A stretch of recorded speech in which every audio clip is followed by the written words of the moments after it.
TIMS ఆసుపత్రికి BRS నేతలు వెళ్తే ప్రభుత్వ డొల్లతనం బయటపడుతుందనే భయంతో అడ్డుకున్నారని ఎమ్మెల్యే సుధీర్ రెడ్డి ఆగ్రహం వ్యక్తం చేశారు. టిమ్స్ ఆసుపత్రిలో పూర్తి స్థాయి వసతులు కల్పించి వైద్య సేవలను అందుబాటులోకి తీసుకురావాలని డిమాండ్ చేశారు.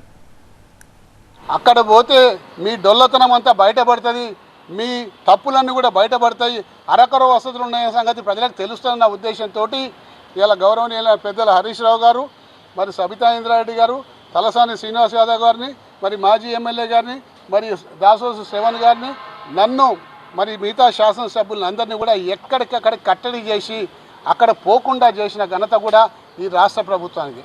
ప్రజాస్వామ్యంలో ఈ విధంగా గొంతు నొక్కే ప్రయత్నం చేస్తే ఎక్కువ రోజులు నొక్కలేవు. ఎన్ని రోజులు ఆపగలుగుతావు, ఎన్ని రోజులు దాయగలుగుతావు ఆ డొల్లతనాన్ని? ఈ రోజు కాకుండా ఇంకో వారం రోజుల కన్నా ఆ డొల్లతనం బయటపడుతుంది. పేషెంట్లే దాన్ని వీడియోలు తీసి బయట పెడతారు. కాబట్టి దయచేసి సంపూర్ణ సేవలు అందించండి. కేసీఆర్ గారి కన్న కళని, ఈ రాష్ట్రంలో హెల్త్ కేర్ పటిష్టంగా ఉండాలని చెప్పి కన్న కళని ఇలా కంప్లీట్ చేద్దామని చెప్పేసి ఇలా బీఆర్ఎస్ శ్రేణులందరూ కూడా కంకణబద్దులై ఉన్నారు. తప్పనిసరిగా ఆ హాస్పిటల్కు సంపూర్ణ వసతులు కావాలని చెప్పి కోరుకుంటా ఉన్నారు. నా ఎంబడి కూర్చో, హాస్పిటల్ పోవద్దు. ఓకే, నా ఎంబడి రా, పెళ్లికి తీసుకుపోయినాను.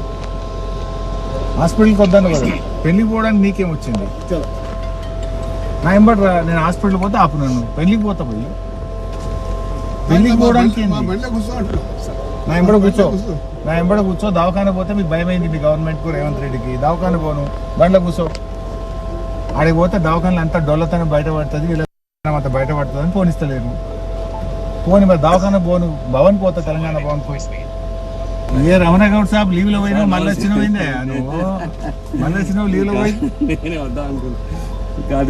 నేను పెళ్లికి పోతానే, తెలంగాణ భవన్ పోతానే.